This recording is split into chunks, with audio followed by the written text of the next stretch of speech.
jadi memang banyak sebetulnya program Pemprov yang sudah dilakukan saat ini, selama ini, tapi saya akan lebih bicara kepada program-program yang berkaitan dengan sektor pertanian. Nah, memang ada banyak program-program yang dibangun oleh Pemprov, tetapi tidak berjalan efektif. Nah, kenapa? Mereka masih tetap menggunakan pola-pola lama, pola-pola konvensional, tetapi tinggalannya diramu dengan nama proyek-proyek yang bagus, tetapi kemudian dampaknya juga kecil. Kita belum merasakan proyek-proyek yang dibangun selama ini dan memberikan dampak yang bagus, artinya memberikan peningkatan produksi kepada petani-petani khususnya. Sehingga harus dikaji lebih baik. Kalau mau melakukan pembangunan di sektor petani, harusnya dilakukan analisis dengan baik, dibangun sistem yang bagus, sehingga kemudian bisa memberikan dampak yang lebih bagus kepada petani. Bagaimana mereka bisa melakukan beberapa hal seperti pembagian benih, pembagian pupuk, dilakukan juga pendampingan, tapi tidak dilakukan secara baik dengan sistem yang bagus, sehingga tidak memberikan efek atau dampak yang bagus terhadap peningkatan pendapatan petani. Nah, harusnya kalau pemerintah itu cerdas, mereka harusnya bisa melakukan terobosan-terobosan baru, baik itu antara teknologi ataupun apapun itu yang bisa memberikan dampak yang lebih baik terhadap pembangunan sektor pertanian di NTT.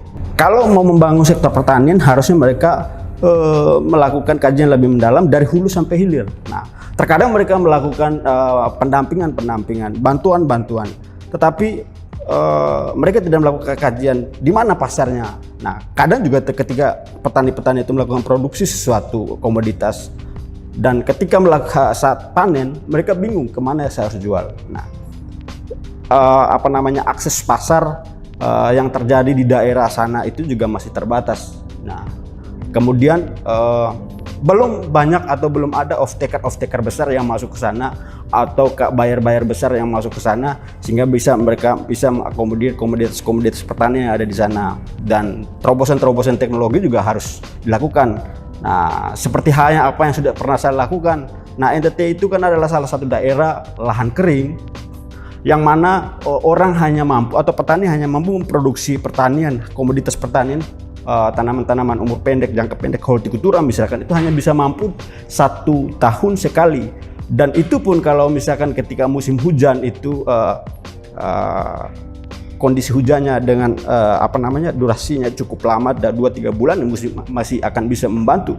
Tetapi juga yang selama yang terjadi di Sika misalkan, setiap tahun orang menanam jagung di musim hujan, tetapi ketika musim hujan itu biasanya juga terjadi kemarau panjang, dan itu biasanya terjadi gagal panen. Nah, dan itu pemerintah sampai dengan saat ini belum memikirkan solusinya apa yang harus dilakukan. Nah, salah satu hal yang mendasar menjadi kekurangan kita di NTT adalah air. Nah, sehingga harus dia prioritaskan adalah air. Ketika kalau sumber air itu sudah ada, bagaimana kita berpikir kalau dengan susah payah untuk bisa mendapatkan air lah, kemudian kita harus berpikir bagaimana supaya bisa menghemat air. Nah, maka saya pikir dengan teknologi yang saya lakukan drip irrigation system itu akan sangat membantu.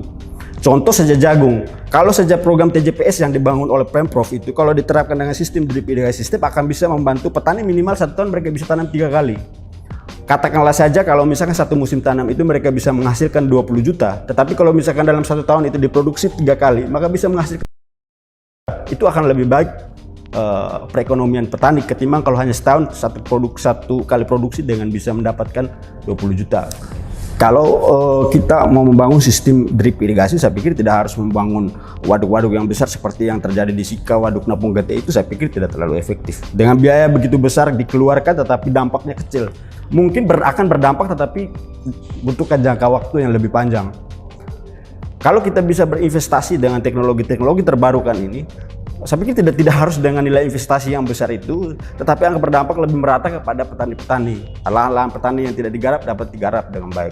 Ataupun contoh saja di daerah Sika, di daerah-daerah pantai selatan, di daerah-daerah selatan.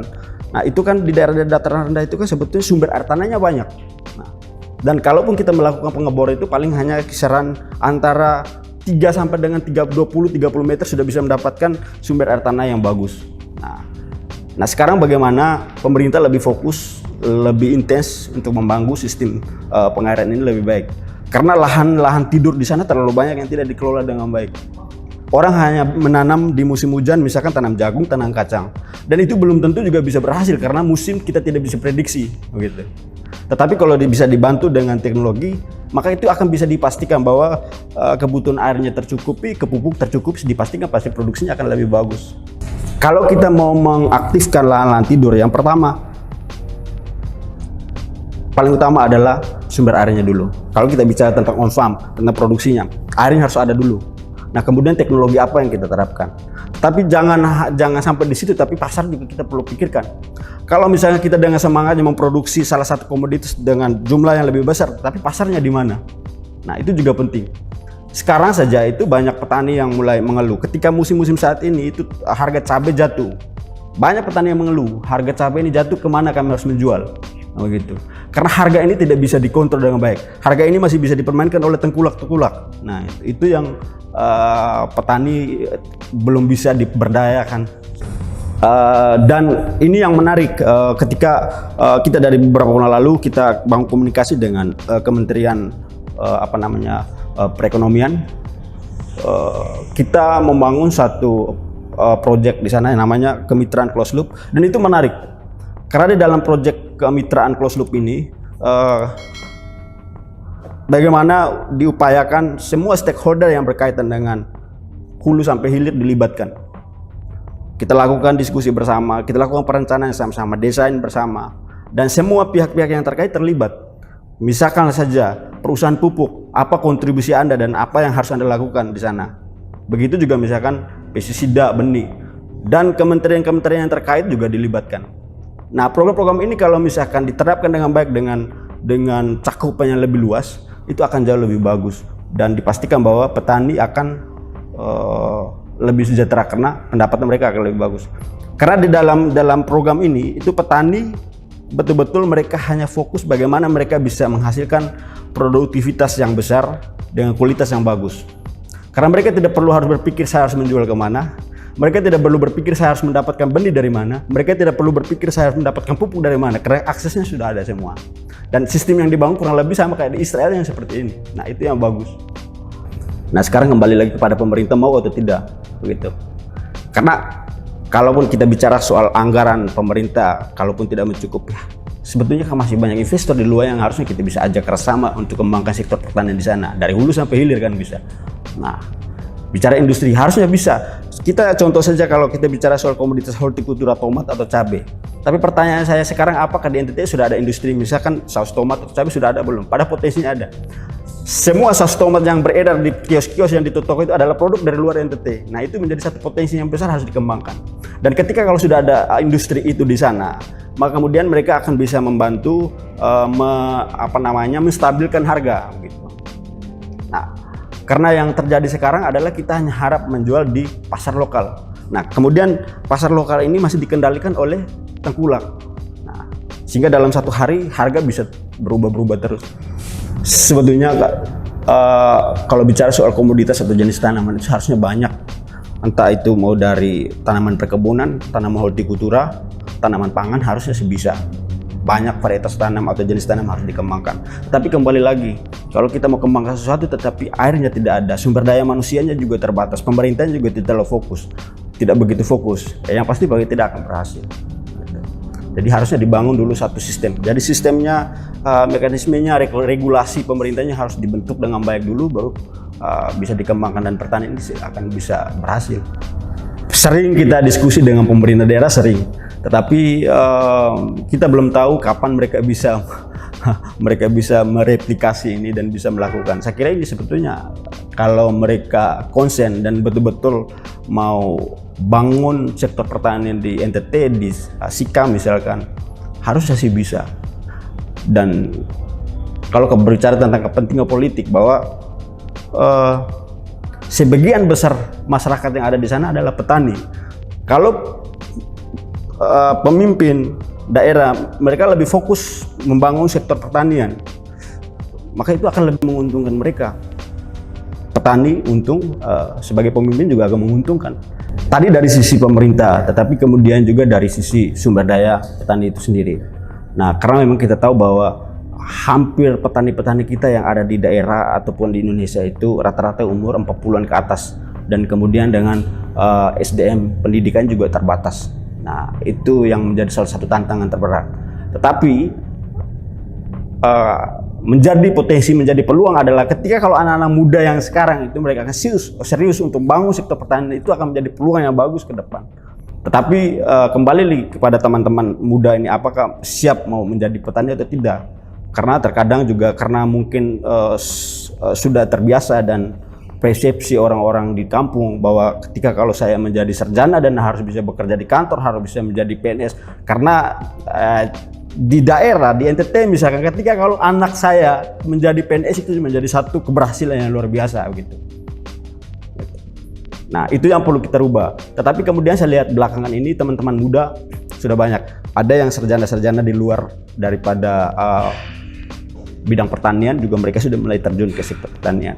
Dan ini harusnya pemerintah lebih fokus kepada teman-teman muda ini dan lebih perbanyak lagi petani-petani muda untuk membangun sektor pertanian, sehingga dengan SDM orang muda yang bagus ini bisa membangun sektor pertanian dari hulu sampai hilir akan lebih baik.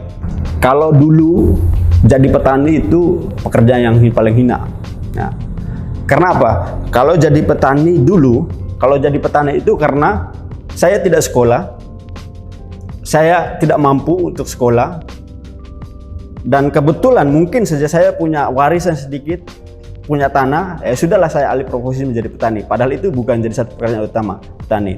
Saya katakan bahwa saya sebagai petani, tetapi hari ini, pagi ini saya pergi pesta, besok saya melakukan aktivitas atau lain. Tetapi tidak fokus pada sektor atau profesi yang dibangun itu. Nah, kalau untuk sekarang itu sebetulnya sangat bagus sih harusnya, sangat bisa sih harusnya. Dan harapan kita sih pemerintah harus berada di depan, karena sehebat-hebatnya masyarakat kalau tanpa didukung oleh pemerintah tetap tidak akan bisa.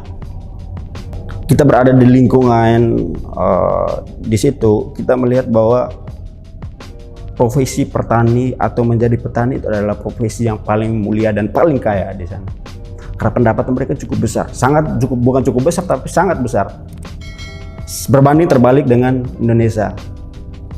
Nah, di sana mungkin pekerjaan PNS misalkan atau bekerja di kantor itu bagi mereka adalah pekerjaan yang tidak menguntungkan.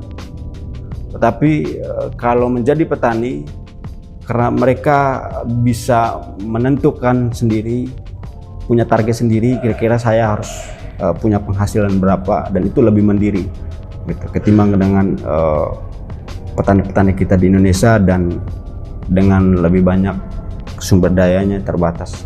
Dan di sana tidak semua orang bisa jadi petani. Tidak semua orang bisa jadi petani. Jadi kalau jadi petani itu sudah luar biasa sih harusnya. Syarat-syarat untuk menjadi petani juga pasti ada lah sih syarat-syaratnya. Dan itu kalau bisa diterapkan di sini dan kita membangun satu pemahaman baru, ternyata kalau jadi petani itu menguntungkan, menjadi petani itu akan lebih bergengsi ketimbang dengan profesi-profesi lain. Kalau dengan kita membangun dengan narasi-narasi seperti itu, kita mendoktrinasi hal-hal yang seperti itu, maka teman-teman muda, teman-teman yang dari bawah ini, mereka akan berpikir bahwa ternyata jadi petani ini enak loh. Nah, untuk saat ini yang berkaitan dengan pengembangan atau produksi holtinya, kita sudah punya tim atau kita sudah punya kelompok. Jadi saat ini memang teman-teman di sana sedang mengerjakan proyeknya di lahan. Nah, kalau saya saat ini lebih fokus bagaimana menyebarluaskan teknologi yang sudah diterapkan ini, dan puji Tuhan sudah banyak yang dikembangkan, malah yang lebih banyak di luar NTT malah ketimbang di NTT. Nah, di luar NTT sejauh ini orang berpikir bahwa teknologi ini akan lebih cocok ke daerah kering, tetapi pengalaman saya sejauh ini yang menerapkan ini tidak hanya di daerah kering, tetapi daerah yang banyak air juga mereka menerapkan ini. Karena mereka berpikir bahwa yang pertama, dengan menerapkan sistem ini akan lebih efektif dan efisien, lebih hemat biaya. Memang kalau menerapkan sistem ini biaya investasi awalnya lebih besar. Tetapi kalau kita hitung-hitung sepertinya jauh lebih hemat ketimbang kita melakukan sistem yang konvensional. Sehingga di luar NTT banyak di Sulawesi, kemudian di daerah lain lagi sudah banyak menerapkan ini. Bahkan mereka menerapkan itu daerah situ sebetulnya ada banyak. Tapi mereka sudah punya analisis sendiri ketika kalau mau melakukan satu pengembangan pertanian dengan luasannya lebih besar, lalu semua itu kalau kita mengandalkan sistem yang konvensional, makanya kita tidak akan bisa berkembang. Tapi kalau dibantu dengan teknologi, akan lebih efektif dan akan lebih menguntungkan. Dan yang terjadi selama ini adalah kalau konvensional, orang akan berharap pada alam. Contoh saja di daerah-daerah yang curah hujannya lebih panjang. Nah, mereka akan melakukan aktivitas produksi tanaman, tetapi mereka juga hanya mengandalkan kondisi alam, kelembapan air hujan misalkan. Tetapi itu tidak akan menjamin produksinya akan lebih baik, karena kita tidak bisa mengontrol berapa banyak air yang kita berikan untuk tanaman, berapa banyak pupuk yang kita berikan kepada tanaman. Tetapi kalau kita menggunakan dengan sistem ini akan lebih terkontrol dan lebih efektif, karena kita tahu saya harus berikan berapa banyak air, berapa banyak pupuk untuk setiap tanaman. Dan kalaupun menggunakan sistem konvensional yang melakukan pengadaan sistem lab misalkan, itu juga hal yang sama. Memang mungkin bisa membantu proses pengerjaan atau proses produksi, perawatan, pengadaan, tetapi juga ada hal-hal yang kita tidak bisa pastikan, seperti jumlah air, pupuk dan lain sebagainya macam. Karena kalau kelebihan tanaman itu, sifat tanaman itu kalau berlebihan, airnya berlebihan atau pupuknya berlebihan, itu juga akan beresiko pada tingkat produksi. Kita bisa mengakses lahan Pemda kurang lebih 5 hektar di Sika, di Maumere, persis di belakang kantor Bupati Sika. Dan itu dari awal kita coba mengakses lahan itu, karena kalau bicara soal lahan Pemda, Sika misalnya, itu lahan Pemda itu terlalu banyak, tetapi dibiarkan tidak produktif. Nah, harusnya aset-aset itu harusnya berputar. Nah, sehingga kita melihat bahwa ada lahan-lahan yang kosong yang tidak dikelola dengan baik, harusnya bisa dimanfaatkan. Maka kemudian kami mengelola lahan-lahan Pemda yang ada. Harapan sih ke depan kami masih bisa menggunakan lagi lahan-lahan Pemda yang belum dimanfaatkan selama ini. Bukan hanya kami, tetapi juga nanti teman-teman muda lain itu bisa diakomodir juga kan begitu. Karena kadang juga ada teman-teman yang mereka punya semangat yang tinggi, tapi mereka tidak punya lahan begitu. Padahal Pemda punya lahan. Ya.